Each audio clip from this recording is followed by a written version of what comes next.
Hi everyone, welcome to Tune the Channel. I've got a industry leading expert again today. I have Mr. Johnny Walker, CEO of Access4.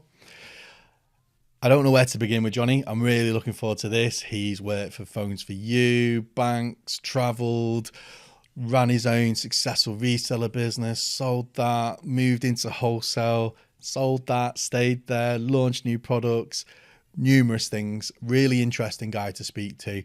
I'm really looking forward to this. I've kind of known of him for a while, so I'm excited to kind of lift the bonnet a little bit and find out more. Hello, Mr. Walker. Mr. Goodall, you well? I am all right, thanks. How are you? Yeah, good. I just had a thought before. I was like looking at your name and I'm going, Johnny Walker, Jonathan Walker, Johnny Walker whiskey. How many times growing up did the Johnny Walker? I used to just say, which isn't true. I used to just say my dad's an alcoholic. Shut people up straight away, to be honest. But yeah, no, I've used it. I've used it in my career. People call you and go, "Oh, it's." I bet no one's ever told you this. Yeah, exactly. Yeah, but I've always been memorable, so that's always helped me, I think. Yeah, I'm similar, but not memorable in a good way, probably. Thank you very much for taking the time to waste some time with myself. Really interested in this one because we've known each other probably, God, as depressing as it sounds in this industry, not worked with you, but aware of you in the industry probably for 7, 8, 9 years. And I think in that time, I've had 2 jobs. You've run a successful business, sold a successful business, started another successful business, moved from selling to end user customers direct to you and to me and other people. Moved to a wholesale business, sold that wholesale business and kind of relaunched a business in the UK. So besides me kind of thinking, you've wasted your time, Will, you need to do more, I thought it'd be really interesting to kind of go through those bits because there's not many people have had that breadth of experience. But also you're quite a unique character in that you are very... And I know you're not Northern, but you're not from the industry mould. You're not 20 years at Openreach or 20 years working for a large London-based business. You're very, and I say this with love, raw in terms of you're a Stokey, and certainly in a lot of businesses there's that perception, which is incorrect. I think you need to act a certain way. You need to hold yourself in almost oh hello, I'm Jonathan Walker and I run this business. Yeah. And it's quite interesting you've maintained that approach and you're able to kind of succeed. The other bit I think is quite interesting we'll get into is, you don't know this, but when I worked for Virgin Media Business many years ago, they were looking for a head of role in a big call centre, really difficult job to get. And the director, I think he's still there, a guy called Darren Smith, I want to say, he knew you and he wanted you to get this job. And Virgin at the time would have been, you'd probably still be there now, you'd be a director and it would have been, a great job. But you said, no, I want to stay running my business. And we want to get into that as well. Kind of going pre your business side, where did you grow up? Was it, because you're a big Port Vale supporter, aren't you? Don't start with that. Yeah, no. So I grew up in Stoke-on-Trent. I'm definitely not a Port Vale fan. Yeah. Stoke City fan. My whole family was Stoke City fan, apart from a few outliers in the family that weren't. We forget they've now been disowned. Don't talk about those. Yeah. And had a really happy childhood. My dad had his own business. What did he do? A building company. So he had his own building company. He had that all the way through and was a real grafter, to be honest. Very much grew up in a really quite deprived part of Stoke-on-Trent, and grew his business up from nothing, really. I think that, I'm sure we'll get onto that, but in terms of the motivation for me, is very much about graft. If you graft and you work hard, then eventually you'll get your rewards. And I think when you say he was grafting, what did a typical week look like for Mr. Walker with his kind of business, growing it, and that you're seeing, if you like, as a child? Well, I think for me, he made me realise that I never wanted to do a manual job ever in my life, really, and that's why I've got these hands now. Because I remember him coming home from work and he'd be covered in soot, or he'd literally look like he'd just climbed out of a hole, and very much like grafting was as it says, really, in terms of working for every single penny he earned. And we had a nice life. He built a really good business, and we lived in a nice area, etc. But actually, that graft was there every day in terms of... Was he, and this is probably something for a lot of people, was he conscious that your childhood was different potentially to his childhood, and he wanted you to keep that work ethic? He didn't want to kind of go the other way and go, you know, I've got built a successful, thriving business. There you go, son. You don't need to work, and you can, here's some cash. And you know, how 100%. I think growing up, I didn't. You know, I'm an avid listener, and I've heard a few of the people before me talking about how they had part-time jobs going to school. I didn't have a part-time job. You're the first one. First one. I didn't. However, when I left school, through growing up and being at school, the university option was never really for me. In terms of my family ethos, it was all finish school, get a job, try and get an apprenticeship, try and get the best opportunity you can, and try and get pound notes in your pocket as quick as you possibly can. And I think that very much comes from the working class background, really, and having a trade or working in that environment. So when I left school at 16, I went to work for JCB, management apprentice. And I think at the time, I was their youngest ever business apprentice. So it was a new scheme. They'd never done... See, because that's rare as well, because although we're a similar age, so we're still, early 30s, most people had it was either get a job, but the apprenticeship wasn't really as much of a thing. It was normally, you need to go to college, you need to go to university, do a part-time job, and then thrown into working life when you're 22, 23, whatever that may be. Whereas you're kind of 6-7 years ahead of that. So while you didn't work, you know, before that, you're straight in at 16 to, you're assuming almost full-time? Full-time job at 16. I went to college when they used to do the old day release. Used to do a day... Like prison now, data, Day release at college, did my qualifications, and then I spent kind of 3 years moving around different departments within JCB.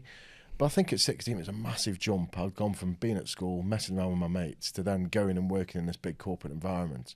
And that took a lot of adjustment, really. But I think it taught me so much, being at JCB, really, in terms of very much about the quality and prestige, in terms of working for that company, working for Mr. Bamford.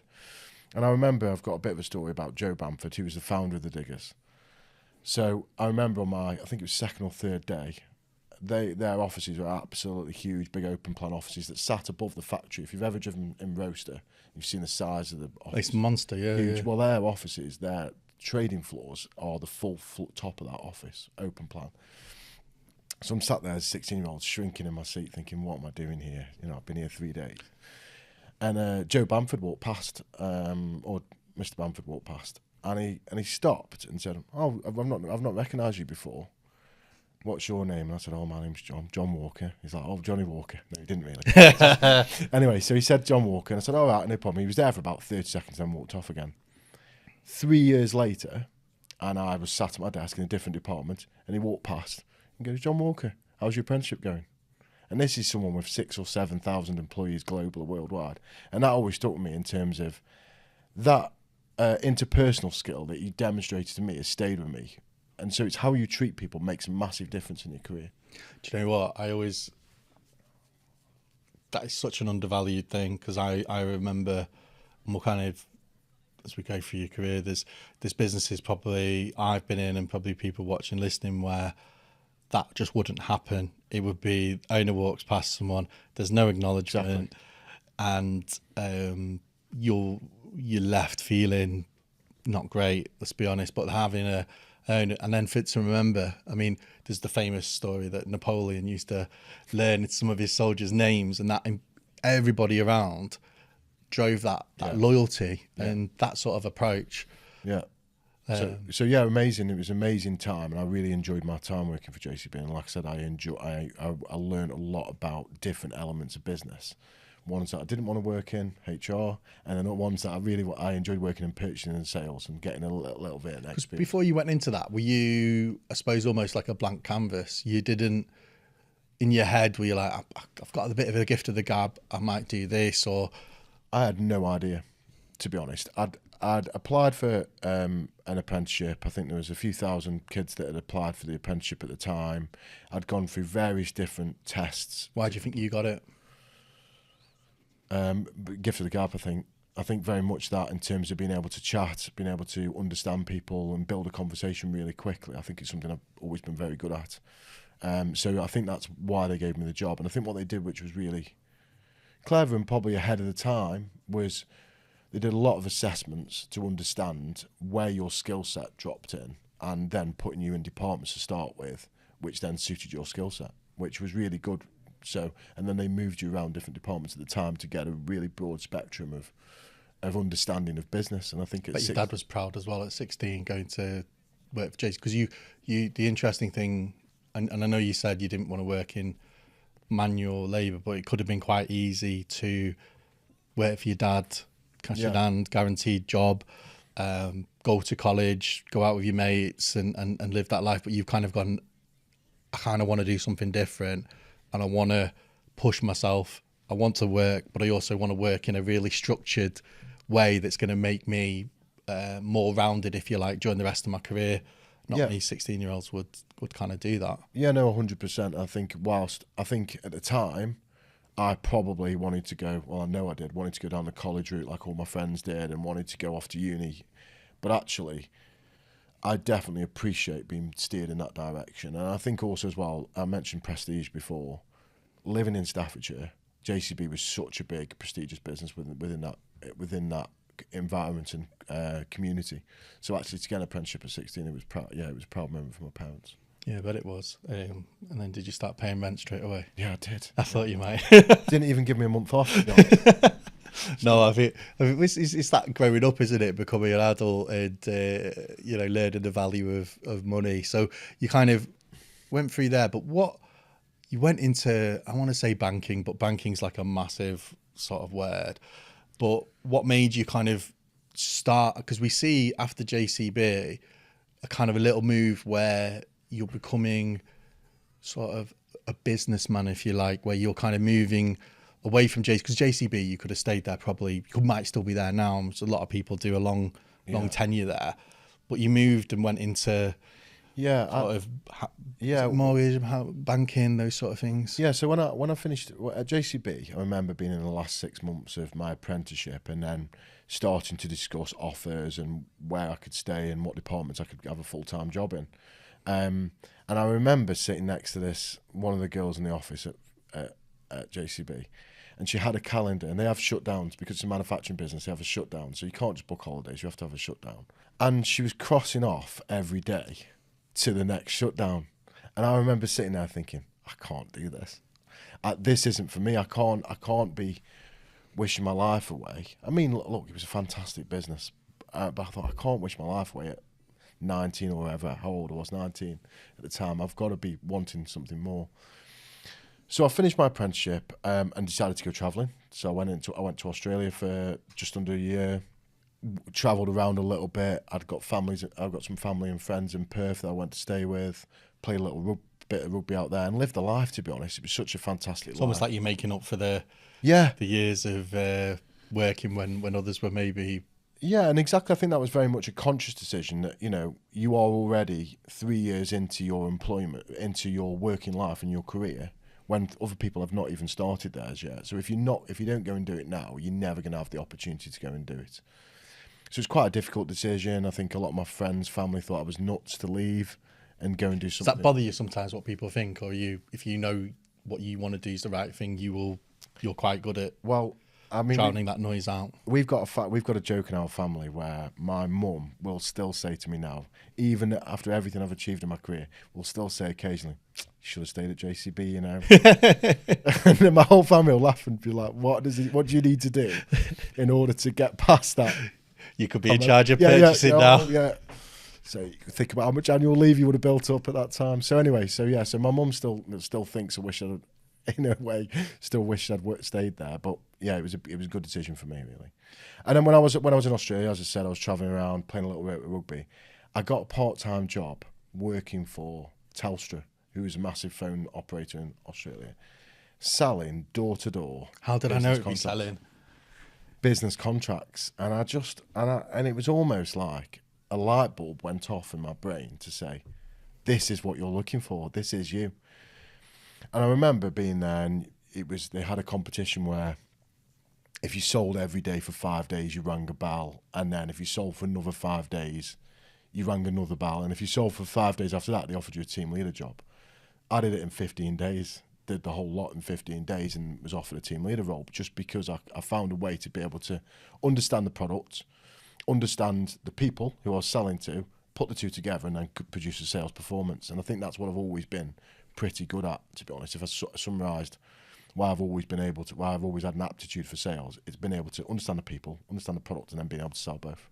How, when you were looking at it, and you've got this part-time job, you're playing rugby, enjoying the social bits, and you've kind of, to do a part-time job, I'm assuming initially it's almost beer tokens. Yeah, 100%. Need some cash, but you've ended up doing not a corporate job, but a substantive company, a massive company. Yeah. So that's interesting, rather than you didn't just go, I'm going to work in a bar, or I'm going to pack groceries, or whatever that may be. But then at the same time, there's a light bulb moment where you're like, the endorphins are coming, and you're seeing achievement, and you're seeing an atmosphere of, got a deal, this is brilliant. And then you've got a target of team leader in 15 days. I mean, is that just a natural thing to you, or were you looking at going, I want to be the best? Because that, to me, you're looking at that going, I want to be the best at this. Yeah, and I think I've definitely got a competitive streak. I was talking to our chairman actually last week about this, in terms of business and sales, obviously, is the best sport in the world. It's the greatest sport ever, because it's got all the elements and all the ingredients of a really good sport in terms of what you look for, in terms of strategy. You've got to recruit a good team. You've got to have your salespeople, if they're your strikers, in terms of they've got to score, they've got to finish. If you don't have the right elements, then it's not just the one person who's going to win. All people win together, kind of thing. And I think for me, when I put sales and business together, I've always thrived, to be honest, because I've always enjoyed that competition and enjoyed putting the ingredients together to be able to produce a result. And the thing is with sales, is you've always got that result. You've always got that target to aim for, and it can be short term or longer term.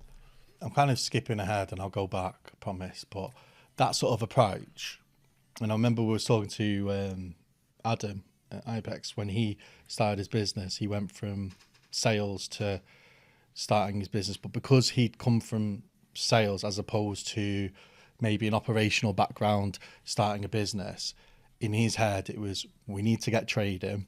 And Jay talks about, you can launch on good, it doesn't need to be great, but you need to drive customers, revenue, and those sort of things. Do you think when you've started businesses, that approach has really helped you to accelerate that business, because you're coming into it going, we need to sell, we need to grow, we need to, I want to achieve, and all those other things? Yeah, I mean, I'm sure we'll come on to the Phones for You group, but very much eat today. I think that sales mantra is eat today. Okay, brilliant. Love a pipeline. Glad you've got loads of business in your pipeline, but what are we actually eating today? And I think for me, very much that mantra is as Jay's right, you don't have to be great to start trading, you just need to crack on. And I think for me, very much about sales is that movement, is that moving the business on, turning that flywheel and start to trade, and you'll start to learn by your mistakes a little bit then. I think sometimes we've seen a lot of good organisations who launch 6 months later than they should have done, really. And they've missed some of the opportunity because they're trying to solve every single problem they're going to have before understanding all the problems that are going to come when you start trading. And I bet there's a load of problems you don't even know about that are coming your way. Yeah, 100%. And you learn those. So you obviously mentioned it there. I was joking with you before, trying to do the hand signal from the adverts, but obviously Phones for You was a phenomenon around that time. Owned by Jonathan Caldwell. People may see him now, philanthropist, obviously from same sort of manner. I'm pretty sure you don't live near his mansion, which is in the middle of, is it Stafford or something he lives, but house in Mayfair as well, hasn't he? That's immense. He did pretty well for himself. Yeah, and Caldwell Group is probably one of those businesses that is a really interesting one where it's quite a polarizing topic. There's never I thought my time was all right there. Normally it's I loved it. It was the best job I've ever had. It set me up for my career. Other view is not for me, hated it for X, Y, Z. And it's never in the middle in terms of how people deem it. And you did kind of a couple of roles there, at least a couple, over kind of a 5.5 year period. So you'd done various jobs, but this is the first job in your career where you're almost putting roots down for a substantive period of time during a monster period in the industry where mobile phones, loads of competition, but loads of opportunity. Yeah. And with lots of opportunity comes lots of pressure and challenges and things like that. What did you find when you were working, or what made you want to kind of jump into phones for you, and how was that for you? I'll go back to go forward if that's okay. So when I came back from Australia, I was looking for a sales job. Did you have like long hair and you were like a surfer? I don't think I ever had like Me too. To grow my hair. So I think I came back from Australia and I'd been bitten by the bug that is sales and wanted to get into a sales role. A friend of a friend worked for Lloyds Bank, and very much like, you've got the gift of the gab. This is your similarity, and another similarity, and I've mentioned him twice now, and he's going to be insufferable because he'll message me, but same as Mr. Ball. Yeah. Obviously Lloyds Bank. Maybe Lloyds is the future of entrepreneurs. I don't know. So you started at Lloyds. Yeah, so I started to work at Lloyds, and I very much enjoyed it and thrived in terms of the sales environment, in terms of hitting the sales in, and started very much when they were just starting to push current accounts, credit cards, loans, all that kind of stuff. So very much in that time when retail banking was at its peak, I suppose. But for me, there was so much. I suppose it's similar to my time at JCB in terms of my thoughts was, this is a 250-year-old business, JCB, in the hundreds years. And I'm looking at it thinking, I can probably have a good career here and I can progress, but I'm going to have to be here 30 years to get into the upper echelons of this organisation. You're talking gold watch territory for a lot of the staff, 30, 40 years tenure. And I was like, this isn't going to be my forever job. So what are my options? And this was the time. And the reason why I wanted to leave really was because, one, you could hit sales targets, but you couldn't ever earn any real commission. And for me, I was money motivated and wanted to earn the money. So I left Lloyds Bank, went to work for Phones View, and the reason why is because it was again another local company, Staffordshire. John Corbob was based in Staffordshire, as you said. A big company in terms of, and I could see there was a lot of people who were thriving in that environment, and yeah. And was that in the your kind of Phones for You store where you're selling? No, so I worked at For You Business, so telesales operation, based in Newcastle under Lyme. And I remember walking in on my first day, and it was like a zoo.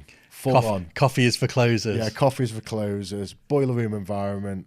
I remember walking into a room for my interview and a phone went flying over the top of my head. And I remember looking at the interview and he goes, Jamie's just having a bad day, don't worry about it. I'm like, oh my God, what am I doing here? And it was just intoxicating in terms of, so I remember sitting with the interviewer and he said, look, I'm going to be really honest. We call this Marmite culture. You're either going to love this and you'll be here 5 years, or you'll be here 5 months, and it's up to you which one you're going to have. And they didn't hide the fact that it's you just. I think it's quite good they do that, because I mean sometimes, and we all recruit, the honesty is important. I think when you're onboarding people, I know it's like a different point, but a lot of times you go, well, they could have gone, Phones for You, you're going to be earning 100 grand in your first 3 months, and life's great, and you're gonna drop, but you're seeing firsthand this environment, and you're kind of. It's almost like a kid in a sweet store. I want a bit of this. Yeah, and I think very much it was about if you can come in and you can learn and you can take on feedback and you can have a bit of a tough skin in terms of the way that feedback's going to come to you, we're going to give you all the incentive in the world to grow. And there was some at the time in terms of mobile phones. Some of the money available to be earned as a young guy was huge, really massive. So I very much enjoyed that. And I think very much it was very much like, well, you think you're a good salesperson, we're going to turn you into a great salesperson. Did you, obviously the training and stuff's really key, but how much do you think that work ethic that your dad's put into you in that environment was important? Because obviously it's like, I suppose, using the football analogy, you could be the best footballer in the world, but if you're not willing to work hard, you'll end up playing for, no disrespect, but Huddersfield Town. But if you've got that work ethic and you're taking things in, it can help you go to the next level. 100%. I think for me, very, very much using the football analogy, I think that if you look at some of the best players, they fall off a cliff because they didn't have the resilience or the pace to be able to keep going at that relentless nature really in football. And I think that's very much a Phones For You. Can you remember, and don't worry if you can't, when you were at Phones For You and it's that tough sort of environment, amazingly rewarding but tough, was there ever a moment during that time, maybe in the first 6-12 months, where something's not gone your way? You've been, you've had stuff fed back in a direct way that you've felt, I can go one way or the other. And how you reacted to that. Yeah, and I think for me, after that initial high of being in that environment, it was very different than being in a banking environment. You've gone from a massive corporate environment in terms of a lot of bureaucracy to a much more raw state of out-and-out sales performance. And I think for the first 3 or 4 months, it took me a long time to adapt, a long time to really dig in and say, look, if you really want to work in sales, you've got to make this work. Because if you don't make this work, what are your other options? It's quite interesting because a lot of resellers, their biggest challenge a lot of the time or biggest focus is acquiring new customers and sales. And you can kill your business with a bad sales hire who kind of promises the world but doesn't deliver. Same as you can grow your business exponentially by hiring good salespeople.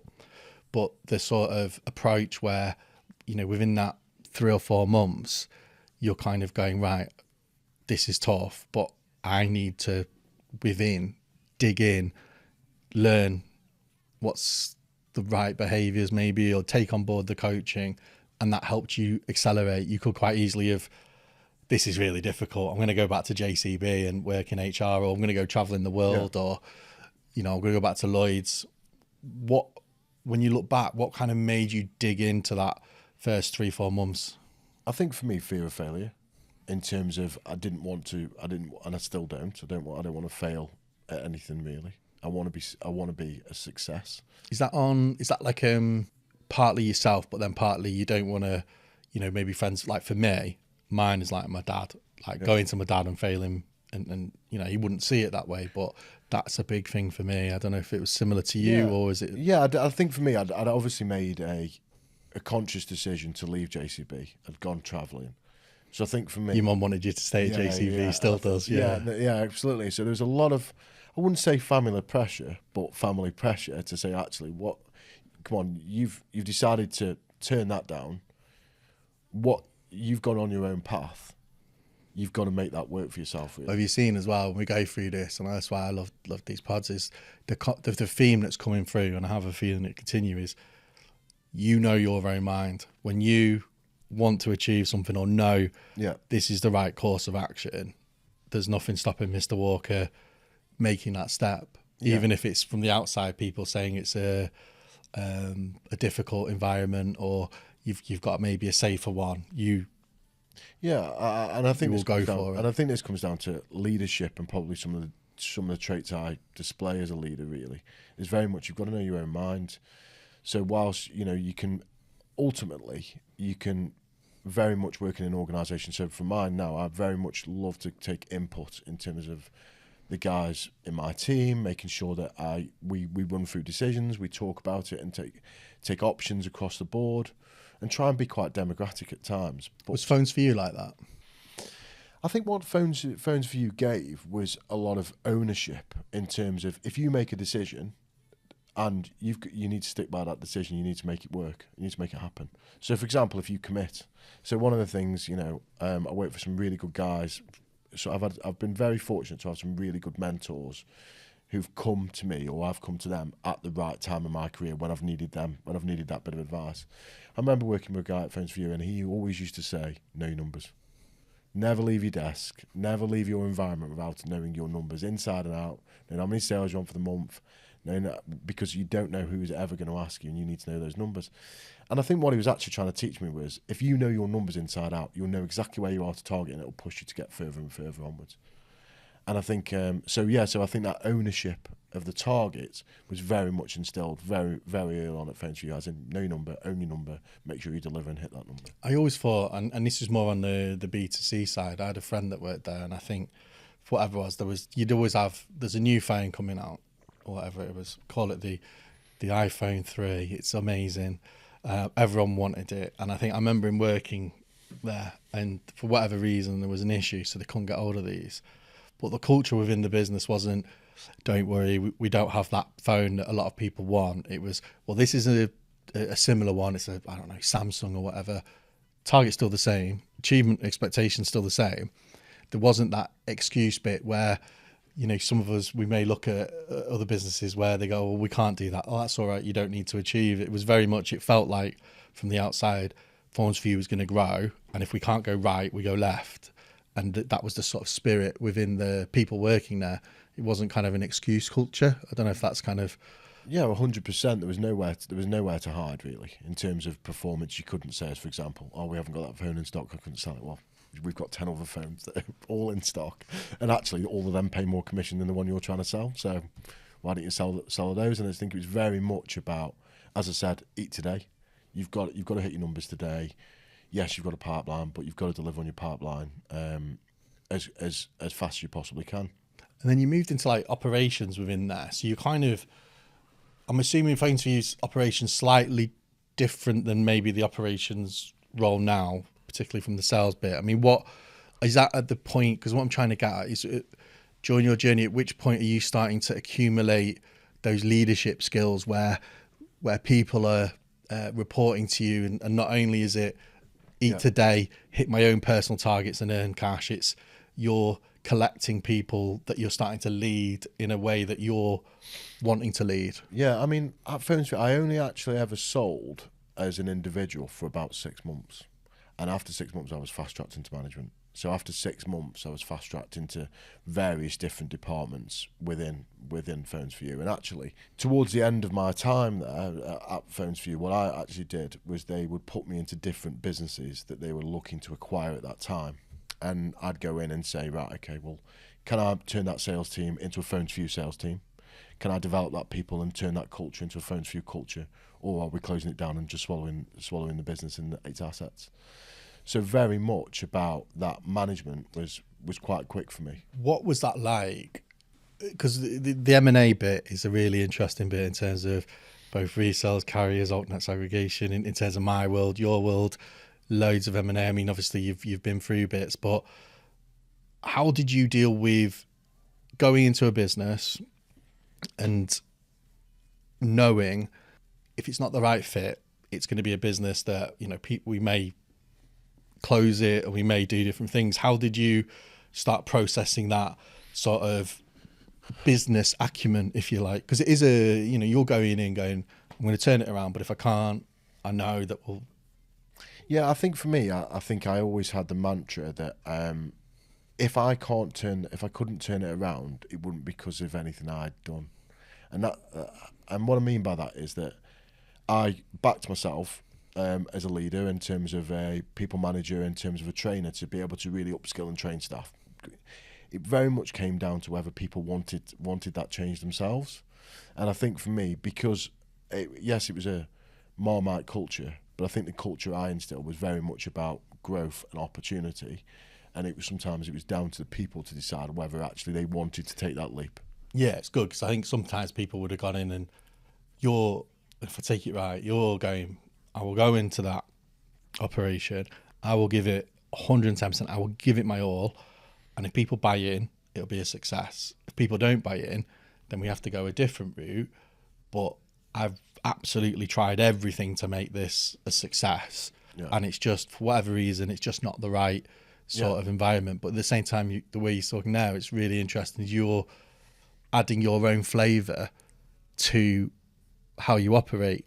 You know, there wasn't hundreds of Johnny Walkers knocking around. You're getting your own distinctive approach and adding a personal bit to it. Yeah, I think I softened it a little bit in terms of, whilst I understood and was thriving in that Caldwell culture, if you like, when I was going into other organisations to try and decide whether they were kept or not, or became part of the overall group, I think for me, I thought, actually, there's such a massive jump from culture A to culture B. If you don't have a culture A plus, then you're never going to get to B. So for me, it was very much about recruiting the right people, training the right people. It's almost like a treadmill, isn't it? It's like everyone in Caldwell Group's running at 100 miles an hour on the treadmill. It's going round and round and round and round. And then a new organisation or something that you might link with, it'd be really unfair to drop a fat knacker like me, for example, on that treadmill that's going 100 miles an hour. So you're kind of saying, well, actually, we'll start and build that person up. And then if they keel over, then it's... But we'll build that pace in. But you recognise that this culture is really successful, but it doesn't translate straight away to another business. And I've got to help bridge that gap between A to B, like you say. Yeah, I think it's pressure, isn't it? If you put on the right pressure and with the right support, potentially you can get a diamond.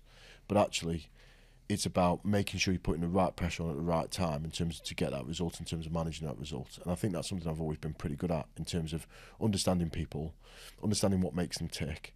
Do they understanding very early on whether they want it or not, whether they want to progress, and whether they're in the right, whether they want to be part of a high performing culture.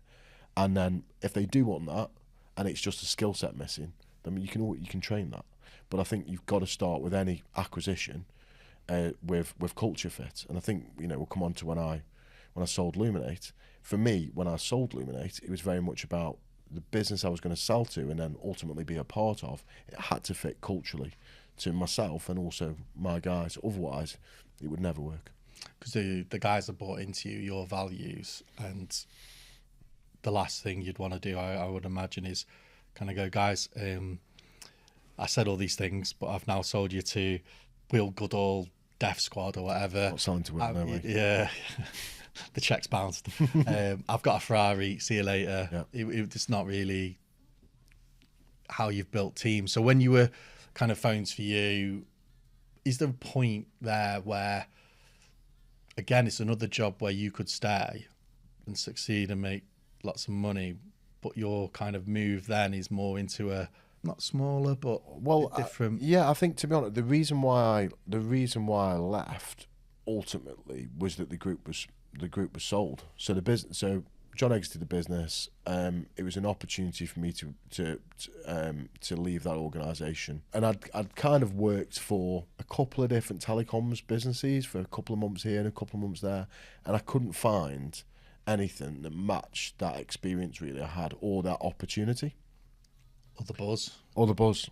Yeah. And I think so, I had a friend, my old business partner, that had a business, really successful mobile business. And I was very keen to get in and do something for myself, really, and think, actually, you know what, I can do. I'd gone to work for these other telecoms companies. I didn't rate any, I won't name names, but I didn't rate any of them. Were you not worried the cash thing? And I'm not saying you were destitute, far from it. You've done well at Phones for You and other businesses, but it was a regular income, pension contributions, things like that. When you start moving into running a business and beginning that journey, you don't have that safety net. Obviously there's more rewards, and rightly so, but there's also more pain, if you like. I didn't think about it at the time, and I probably wish I had done 3 months in, to be honest. Because I was so confident. Says every business owner in the UK, particularly in telco, so you're not alone there. Yeah, I had confidence in my own ability, I suppose, in terms of thinking that I can do this. It was an itch I needed to scratch, because I think if I didn't do it now... And you've grown up all your life. Your dad's run his own business, and he was the master of, his industry, what he does, and how his building firm acted. You've grown up seeing that as well. It's quite a lot of people we have on. Parents were, even like Rowan Pratt's parents, like, worked for themselves, ran businesses, all those different things. Yeah. it feeds through, doesn't it? I think it's interesting because we spoke about the fear of failure in terms of not wanting to fail, but also I had my real fear, I suppose, is the fear of wanting to try and never actually trying, and looking back with regret and thinking, oh, I wish I'd have tried that. If only I tried to set my own business up. So that was more powerful than the fear of failure. So I think the two of them together worked well for me in terms, especially in the early days, because you have no choice but to succeed. Otherwise, you're going to go back and apply for a job and go back into the corporate world. So, and then also you're learning. So you've got the sales bit, how to run that. I imagine as well there was a lot of learning you've had to do in terms of, I mean, obviously you did your JCB, HR stuff, etc., which I'm sure was essential, but finances and the kind of, I don't mean mundane in a disrespectful way, but they're some of the less exciting things, but equally as important, of business ownership. Making sure there's enough cash in the business, making sure that the sustainable growth, making sure the tax man's looked after, all dealing with suppliers, dealing with all these different things before you're actually potentially speaking to a customer and doing maybe at the start the bits you really wanted to do. And how did you find that sort of change? I think my favourite quote is, and I'm probably going to paraphrase this now and saying it's my favourite quote, but Richard Branson, in terms of, not seen that one, where he talks about, if you ever get offered an opportunity, say yes, and then worry about how you do it afterwards. And that's very much about how I entered business. That's why I'm sat here, so 100%, yeah. Just say yes, and then worry about it afterwards. And I think very much, we spoke about it at the start, in terms of, you don't have to be great to start, you can just crack on and do it. And I think for me, business, I learned so much, a bit like in my apprenticeship. Learned as I was doing it. So finances, accounts, product, learning as I was going was very much more malleable for me than trying to learn it all and then going away and setting my own business up. Our paths crossed probably a little bit, it's not too longer after that, but when I was, I moved into wholesale to work with a guy that works for you now, Mr. Philip Lee, the legend. Most people probably know him as Rocket in the industry. I can't believe you've brought him onto the podcast. Yeah, he is going to be insufferable now. Edward, I call him Edward, is his real name, I think. And he initially was your account manager. Yeah. A company called Halo Connect. Yeah. In Preston, and the first time I think I was shadowing him. Sorry, I just got into this role. And we went to your office in Preston, and probably not the same as Phone to You, because the way you were describing it, there were phones flying, but it wasn't a quiet sales floor. There was a real atmosphere, a real entrepreneurial vibe from the salespeople. It was quite interesting. And my first time I met you, and as this bloke from Stoke and and it's only as I've got to know you more, I'm like, there was a real switched on business methodology behind that business. But from the outside, it was young go-getters, bang, bang, bang the phones, make deals and things. But there was a structure to it. Was a lot of that, did you take that a lot from Phones for You in terms of what you saw as a successful environment, but with your own flavour to it? Yeah, I think if you look at UC, so we moved into UC. My view is that, and it's changed so much now. And we were talking about this earlier in terms of the landscape, in terms of communication now, in terms of that consultative style, is more prevalent than it ever has been. When UC was first, and we first started selling VoIP phones, we sold it as an attachment product on Virgin. So we had a great contract with Virgin. I think at one stage we were their biggest partner in the channel, and give Andy Wilson some sleepless nights, but very much in terms of that attachment product. So it lended itself to that kind of trading floor mentality. Find the opportunity, understand your customer, and then sell on the back of it. And that very much, that trading style is absolutely what you saw. So yeah, very much from that Phones for You mantra, really, in terms of eat today, get the right lead, get the right people, understand the product, and then sell it, was very much taken from the Phones for You world. And my business partner, a guy called Gary Grant, he was ex-Phones for You as well. So we very much understood what we needed to do to deliver results. Is it possible to run a business with two of you as the kind of head honchos. So there's some businesses we've had on have had founded by 3 people, and it was always the rule of 2. Whatever decision there is, there'll be a 2 versus 1 if it's a binary decision, and they would always go with the majority.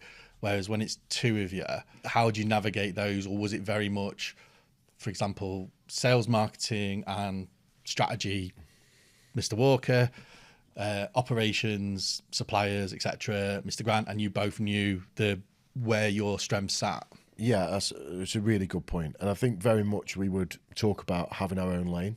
So you're right, sales, marketing, strategy really would be me.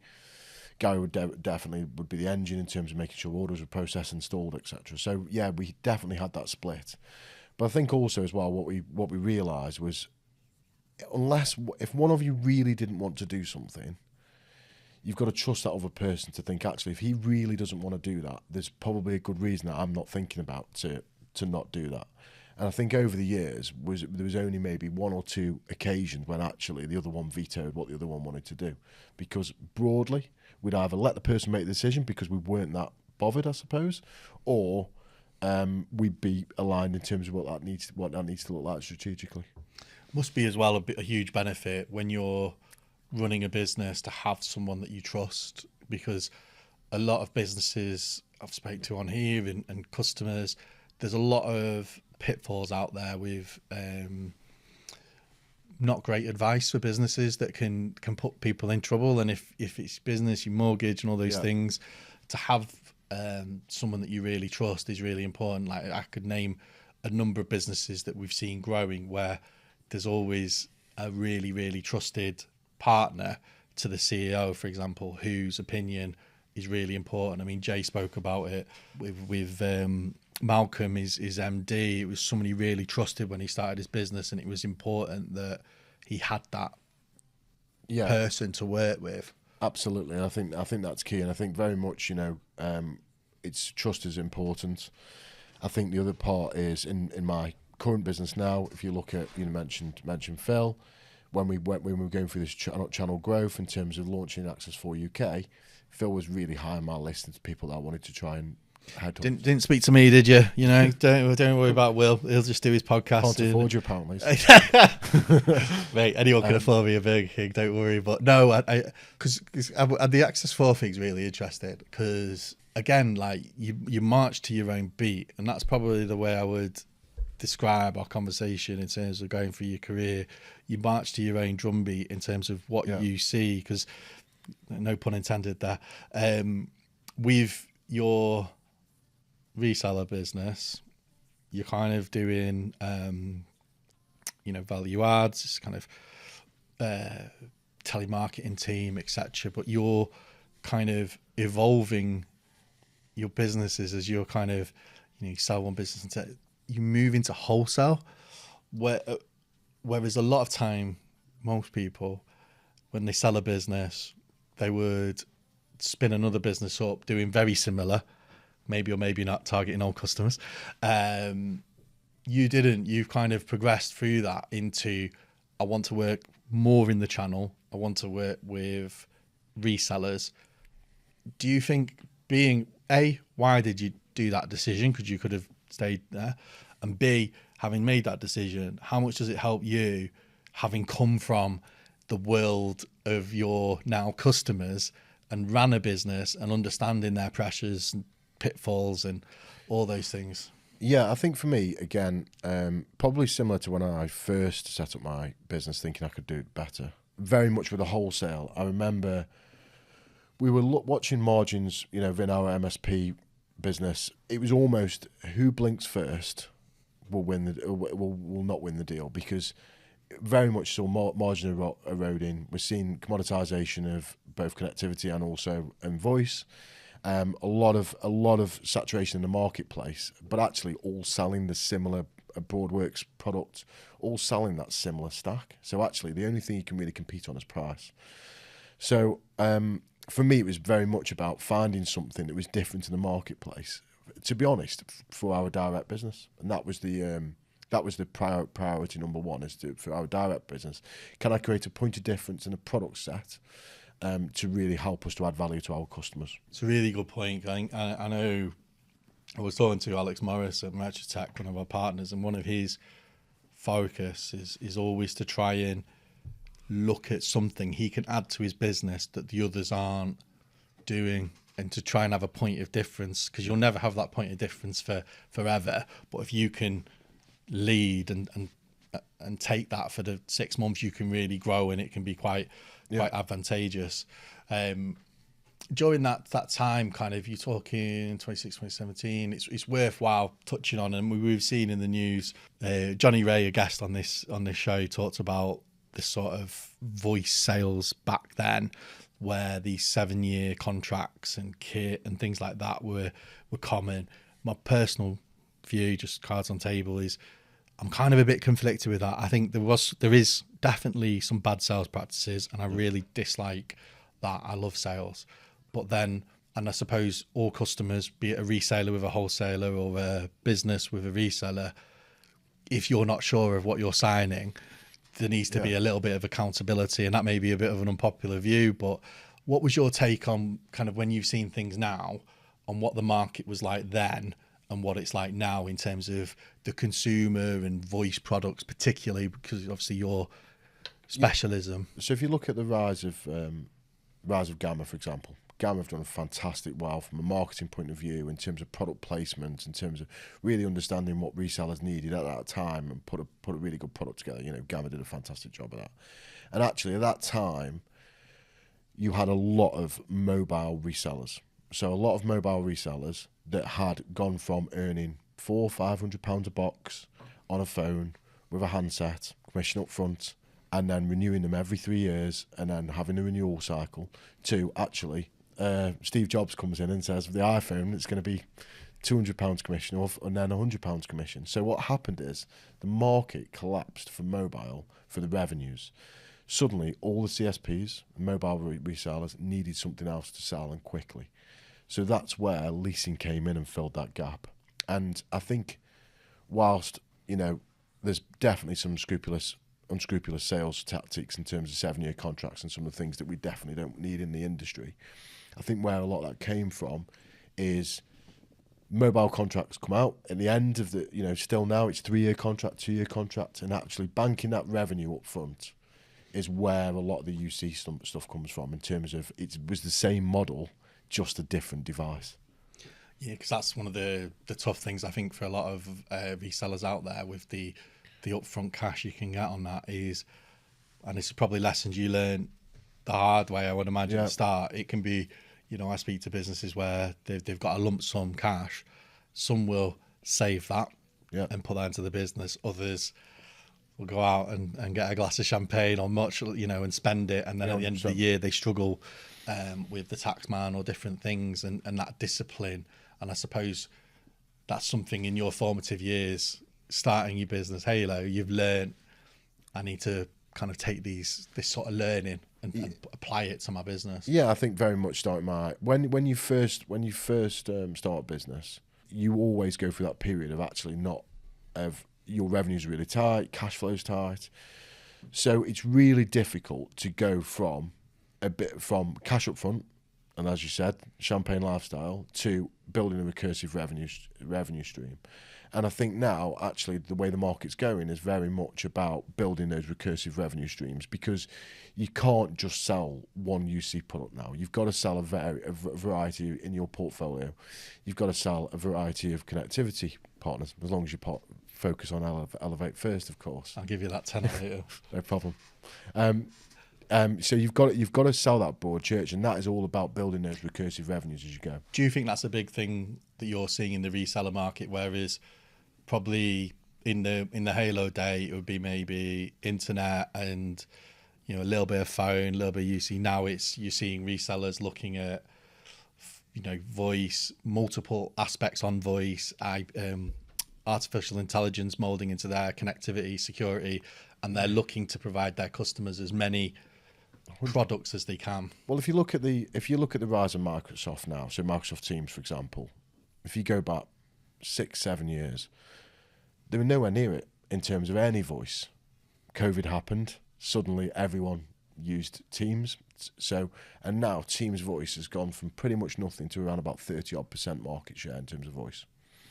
So the challenge with Microsoft is the margins can be quite skinny and it's quite difficult to make money. So unless you sell a variety of different products that sit alongside your Microsoft stack, it's very difficult to achieve the recursive revenues that you were earning 10 years ago selling VoIP or 15 years ago selling mobile. So you've got to take a more collective approach to vendors to be able to build your own stack. But then that creates its own problems, because if you're selling multi-vendors, you've got to know how to service those customers. Because do you think, I mean, one of the big things in the channel at the minute, and I think it's a topic at Channel Live next year, is a lot of ISPs moving into the MSP model. And a lot of the time, the work that's required, there's a lot of pitfalls, a lot of pros and benefits, but it's not as easy as going, today I'm an ISP, tomorrow I'm an MSP. I knew you went through this. What were the sort of challenges, and what challenges do you see in the market where people make those moves and they add multifaceted products?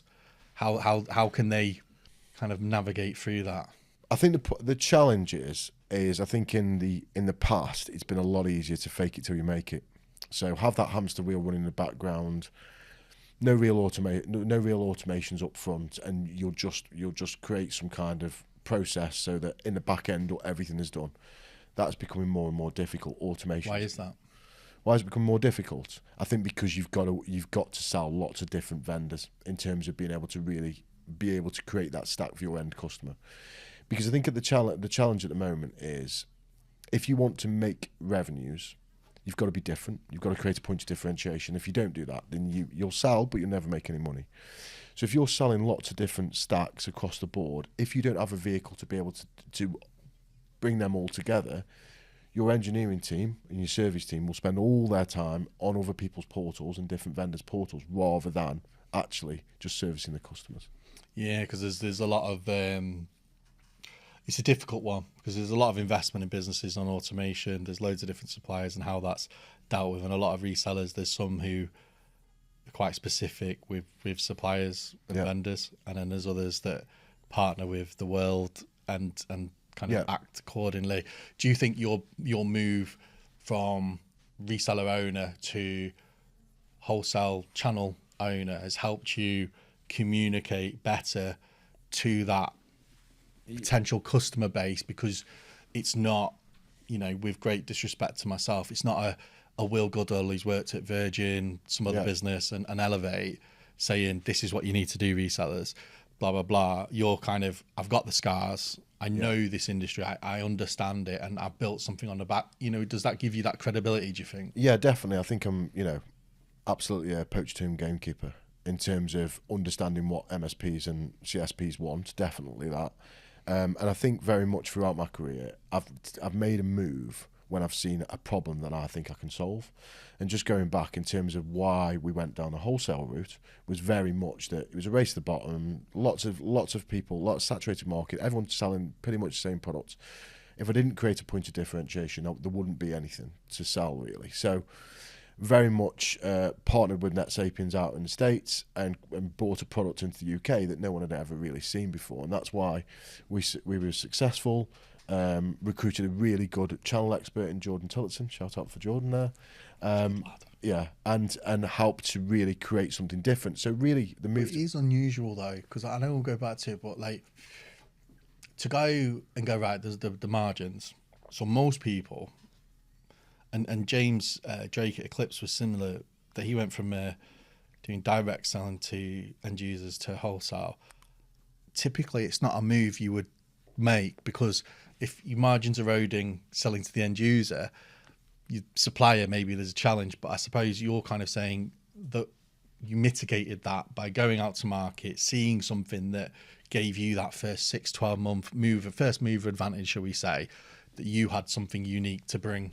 Yeah, 100%. And I think that would then drive you. Yeah, and I remember being sat in Miami probably 2 or 3 years ago, discussing that move to wholesale, and it was very much that, saying, look, we've got a really good product for our direct business here. But actually, who did you discuss that with? Like, obviously people in Miami, but do you have an external, you know, talking about mentors and things like that, are the people that you will go, listen, Bob, but you know me, I've worked with you, I'm thinking about X, Y, Z, or are you very much this is what I'm doing, I don't need to... I think I've always been good at sense checking it across a lot of different people, but without almost giving them the responsibility to think I'm helping him to make a business decision here. So speaking to a broad church of people or peers in the industry to understand how this would fit. So would this fit? Or is there a wholesale option? They think it's just a general conversation about the market, but you're kind of... canvassing. Yeah. That makes sense. Sometimes people's advice can be different if they feel they're giving specific advice. So very much then it was about, actually, we can grow this or grow a wholesale business exponentially by creating something different in the market. And also, to be honest, making sure that, I think a lot of the way that voice wholesale has gone is it can be quite transactional based with the reseller. And I've always been a big believer in partnership in terms of making sure it's a pure partnership relationship. It's interesting you say that. One of the meetings I had with you still shapes how I think about stuff, and I think I put it on LinkedIn once a while ago, and I remember being in a room when we were, you know, in a past life when we were building a wholesale channel, and you came in to give some, I guess, reseller feedback in terms of what you saw as important, and it's always taught me, and it's probably something I carry through with our suppliers and partners, is you ask the simple question of what is a partnership. I've got 10 partnerships I'm paraphrasing you, with different connectivity suppliers. I'm a partner of theirs. Is that a partnership? It's a portal. It's, I can get a price, I can do anything, but what are you adding extra? What can you add as a business? And I think that's always stood with me. And is that something that you carried through into when you said there was a gap in the market? There's a product bit, but also is that you're looking at the market going, I think resellers deserve a little bit different. We can deal with things differently. Yeah, I think if you can drive your technology stack, so, you know, we've been really fortunate to bring into the UK SASBOSS, which is, you know, a fantastic tool to allow partners to be able to bring in and sell a complete vendor agnostic suite of products.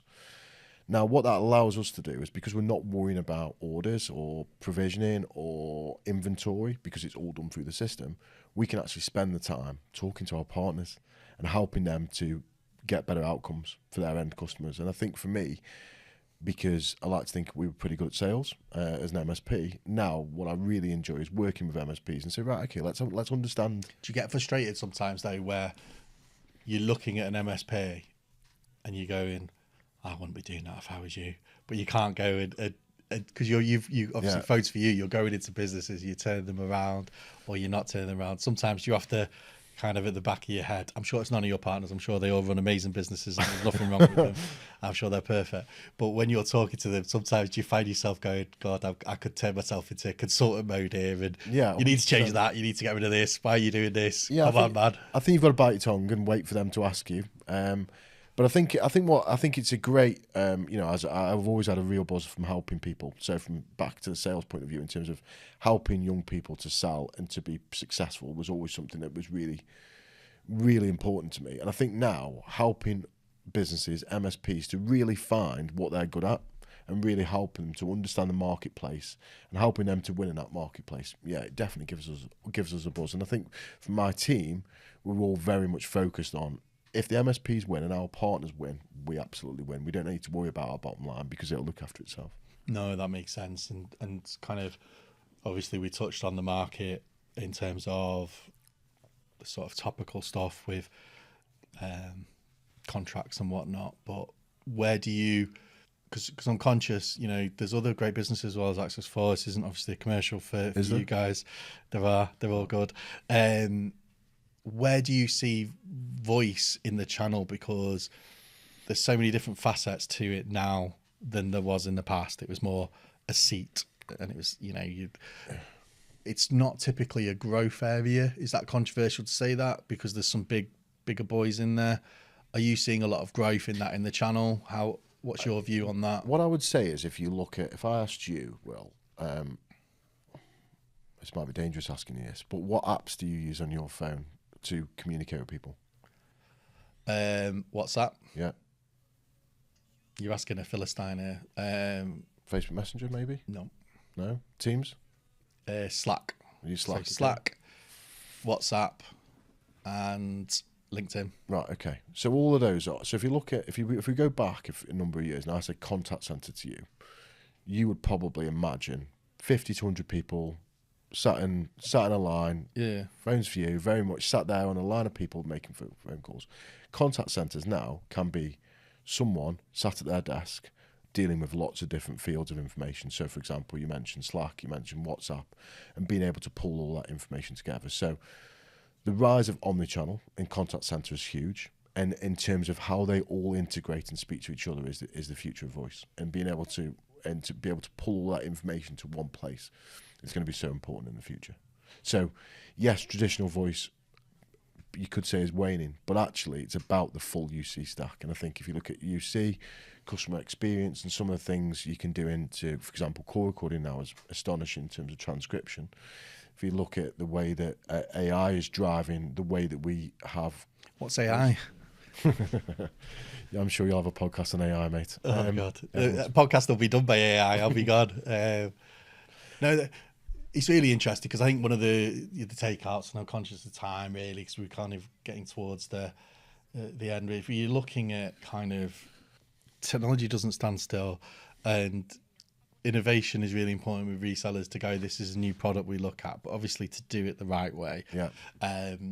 Procurement becomes a key thing. Automation, customers' demands, AI, can I replace things? There's all these different things coming into the market that perhaps when you first entered as a reseller, they weren't as prevalent. It was maybe more binary. I don't know if that's unfair, but certainly now you can't stay still, can you? No, I don't think you can. And I think that the challenge... You don't stay still. You definitely don't. No. But I think, and this is why I think, you know, you've got to pick and choose what's the best stack for you, because you've got to sell multi-stack. I mean, whether you use Access4 or use anyone else, I would always say you've got to sell multiple product sets now, because to make sure that you don't leave wallet share on the table, because if otherwise you are going to leave it. What keeps you up at night? Great question. I'd say my own.